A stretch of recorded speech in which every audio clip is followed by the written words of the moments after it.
Hi guys, this is Dwaja and welcome back to my channel and welcome to my channel if you have landed here for the very first time. If you are new to this channel, then please click the subscribe button down below and the bell icon which is just next to it so that you can get regular updates from my channel. You can also follow me on my Instagram, that is @beyond_local_goddesses, so that we can be buddies. So today we'll be reacting to LOONA, the Inconstant Moon, a history of LOONA. After seeing the history of Dreamcatcher, I'm dying to see the history of LOONA. Let's just get in, let's just hop in and let's get started. A quick disclaimer before we get into it, this is not meant to be a guide to LOONA. Do not expect this to be a comprehensive introduction to the members or the music. Rather, it's a look at the history of the group and their place in the industry. Okay. Anyway, with that aside, I do not have all the facts. Not every single detail is here. I'm sure Orbits have much more information stored away. Every statistic used is readily available information. This video is not intended to point fingers at certain groups nor start any fan wars. I ask that you leave your opinions about the members, your opinions about the fandom, and your opinions about any other groups mentioned here out of your consideration for the video. Okay, let's go.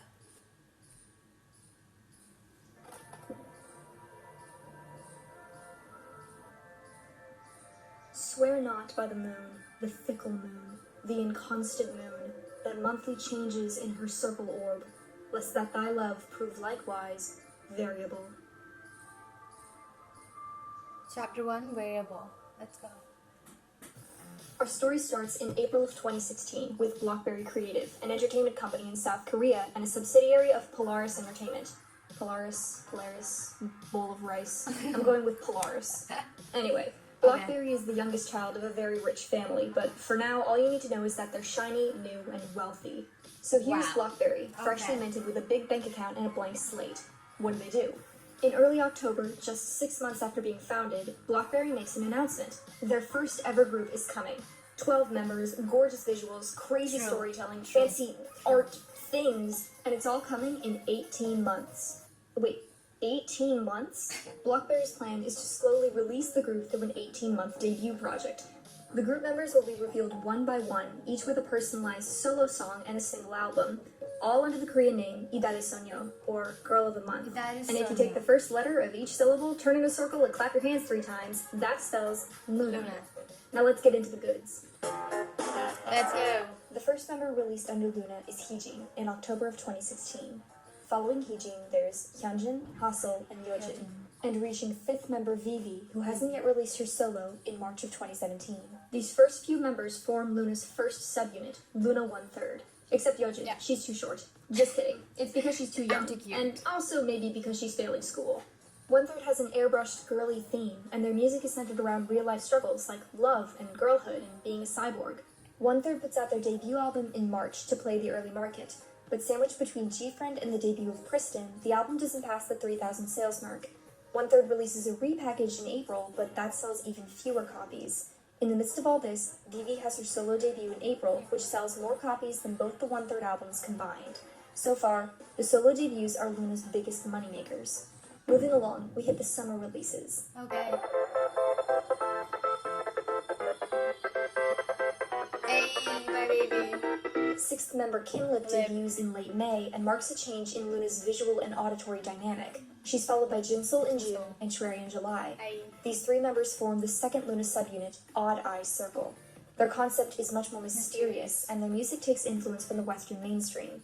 They release an album in September, Mix and Match, and while it doesn't chart as highly as 1/3's debut, it actually sells better, finally crossing the 3,000 sales mark after the first month. Odd Eye Circle releases a repackage album in October, which does even better, dodging behind twice and claiming the final selling spot of the month. Now, something important happens just before Odd Eye Circle releases their album, Mix 9. And boy, do I wish that Dreamcatcher had been the final time we'd have to talk about Mix 9. Nope! LOONA also makes a pit stop at Mix 9. YG calls the LOONA project unappealing, but Heejin and Hyunjin pass auditions, and this is when things get interesting. The girls managed to scrape up a decent amount of attention for LOONA while competing on Mix 9. Heejin in particular amasses significant popularity.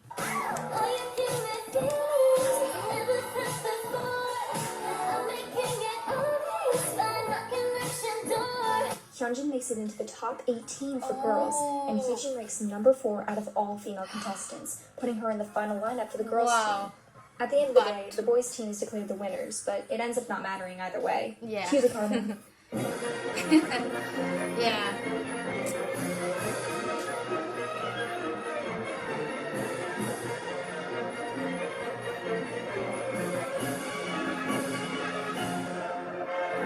The final group's debut is cancelled by YG, and their stock pretty much plummets. The girls return to Blockberry without a winning title, but it's more success than a loss. The girls were able to return to an actively promoting project, and the show brought curious attention to LOONA.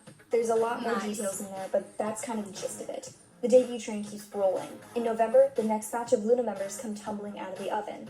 Ninth member Eve debuts, followed by Chu in December, and Go On in January of 2018. There's a couple fan activities here and there, as well as Blockberry releasing a video for a day that doesn't exist, but finally, on March 30th, the final member is revealed. Olivia Hay debuts with her song Egoist, and we see the two bookend members of LOONA together at last. The final four members form the last LOONA subunit, YY by Y. YY by Y plans to release in late May, which kind of puts the fear of God in some fans, as Idol debuts at the very beginning of the month, followed by comebacks from BTS and Kristen.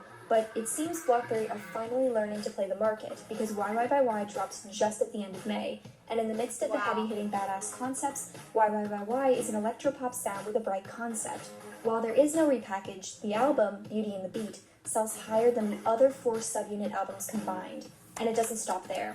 With all 12 Pokemon finally collected, LOONA releases a full group pre-debut song, Favorite, just before they're set to officially debut. 2 days before debut, LOONA holds LOONA Birth, a debut concert in Seoul for an audience of 3,000, where the members perform all 12 solo songs, songs from each subunit, and 5 group songs, including their debut single. August 20th, 2018. 30 music videos, all over the world, nearly 2 years worth of work, but it's finally done.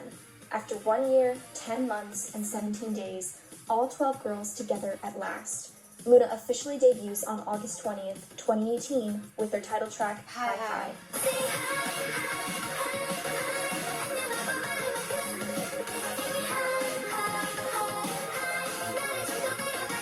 Wow. I need to cry in this video. I'm already getting cracky voice, but I'm trying my best to control it. Hi Hi is a more domestic-based color pop concept, featuring cheer skirts, bright colors, powerful vocals from the members. The video eats over 1 million views per day, and the album sells almost 53,000 copies by the end of the year, making it the second highest selling album for a girl group debut that year. The album peaks at number 2 on the Gaon chart, and the girls promote the song on music shows for 7 weeks. It seems the 2-year-long project may have bought LOONA a ticket to immediate success. Only the next comeback can tell. A month goes by. Nothing new, but hey, just had their debut, right? Yeah. Then 2. Okay. Then 3. Okay, shit. Then 4. Oh god, no. Suddenly, it's December and no sign of LOONA. And then the year is over. No sign of LOONA. After being contact practically on a monthly basis for nearly 2 years, it feels a bit strange to not be hearing from them for so long. In fact, this particular hiatus lasts exactly half a year, and to say fans get antsy is an understatement. Finally, in February, a teaser hits, confirming the upcoming comeback, Butterfly. Celebrations. After 6 months of waiting, LOONA has a comeback. This choreography, the synchronization, the moves, everything about the song. Butterfly is the lead single of their repackaged debut album, Multiply Multiply. The comeback is a reverse from the bright pop of Hi Hi, this time aiming at a different part of the mainstream, incorporating trendy bass and synth, powerful dancing, and the ever-popular beat drop. The concept explores a different side of femininity, and the comeback is widely celebrated in the fandom. The song hits strongest in the international market, charting at 6 on Billboard's World Digital Songs. Finally, it looks like LOONA has a shot at a first win. The group promotes the comeback for 6 weeks, and the fan base sees expansion into the domestic market as well as the international. Butterfly, however, doesn't lead to the first win fans think it will. Domestically, things take a turn for the worse. Despite all the hype, the repackaged album doesn't sell anywhere near their first, and once it drops off the charts, the era is basically over. This marks a trend in the beginning schism between the international popularity LOONA is experiencing within their own fandom and the actual domestic results of their success. But it's still a new year. There's always next comeback, right? BlackBerry releases a few teasers hinting at a potential summer comeback, and then radio silence. Complete and utter vacancy. Right as it seemed a comeback was about to be born, nothing comes out of BlackBerry. The months begin passing by. The new comeback season kicks in and groups start rolling in the revenue, and no sign of Luna. Summer ends, and fall begins. So what? Boom. News turns up in the fall. Luna's seemingly endless well of funds has run dry, and BlackBerry Creative is in debt. Everything goes to hell in a handbasket. The news sparks disbandment rumors, and fear takes everything from there. The fans trend hashtag #SaveLuna on Twitter, and a few GoFundMes are set up, but they go nowhere. The fanbase goes crazy, BlackBerry drops dormant, and Luna falls completely silent. Thank God this didn't The happen. moon's an errant thief, and her pale fire she snatches from the sun. Chapter 2. So what happened? Let's take a look at the exterior factors first. This is side 1 to our story. Okay. Let's take it Let's back go. even before the beginning of BlackBerry Creative. It all begins with an arms trade company called Ilkwang Group. Okay. Ilkwang Group is a wealthy South Korean corporation that manufactures training programs for the Korean military and primarily deals in the military arms trade. In 2006, Ilkwang gives birth to Polaris Entertainment. Oh. And that might seem strange, but it's not unusual for corporations to establish footholds in many industries. Okay. There's money to be made in the music industry, as well as a lot of influence. In 2016, Polaris gives birth to Ilkwang's grandchild, BlackBerry Creative. While the LOONA project was a creative way to bring in fans, it was also expensive. It was. Extremely expensive. All in all, the pre-debut project cost nearly $9 million. BlackBerry belongs to Ilkwang, who is very wealthy, True. but even the beginnings of LOONA's project have notable strain. Plans for LOONA are in action as early as 2014, with songs, designs, and promotions already prepared, before BlackBerry even exists, and that content that will eventually become LOONA is stored up in Polaris. In all likelihood, LOONA may have actually originally been a Polaris group. And then, in March of 2015, an ongoing investigation into the Korean arms industry reveals a trail of corruption leading back to Ilkwang. The South Korean government raids the office, and the CEO of Ilkwang is arrested for fraud and temporarily puts the whole company, Polaris included, on ice. He's also accused of sexual predation, but we're not going to get into that this time. After things start to thaw out, Ilkwang tries to find themselves a new CEO, but the impact of the investigation is crippling. Both companies are hit hard in the wallet. After a year, they decide to establish a subsidiary, BlackBerry Creative, and all plans for the LOONA project are rehoused over there. Either BlackBerry is a planned subsidiary now bruised from the events of 2015, or BlackBerry pops up in a desperate bid to continue the new project without having Polaris' name stapled to it. Either way, there's less money in the game than originally planned, and the project bites off more than it can chew. After one-third's albums sell well, BlackBerry scales back the expenses for the next batch of debuts. No more overseas photo shoots, no more overly elaborate sets. Right around Odd Eye Circle, BlackBerry goes through another series of changes. During the first half of the project, BlackBerry's main distributor is Stone Music, but after Jinsoul's debut, they switch over to Blending. This switch shows an improvement in album sales, but causes company confusion and budget strain, messing with the project's timeline. When LOONA debuts in 2018, the album does well, but not nearly well enough to pay off the insane debut cost. After Hi Hi, BlackBerry switches their distribution yet again, this time to Kakao M. And we've talked about Kakao M before, but they seem particularly disliked by parts of the fandom due to a lot of preventable mistakes during Butterfly's promotions, including but not limited to the album being unavailable for purchase on iTunes, listed under the wrong name on Spotify, and physically unbuyable due to a massive printing shortage. It's important to point out, Kakao M is not solely responsible for the album shortage.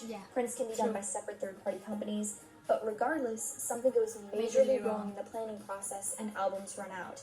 LOONA albums become notoriously hard to purchase, and alongside all these other mistakes, problems arise with Mnet distribution and Billboard presence dips. Out on the promotional stage, LOONA doesn't take home a win, so chances of new sponsors are slim to none.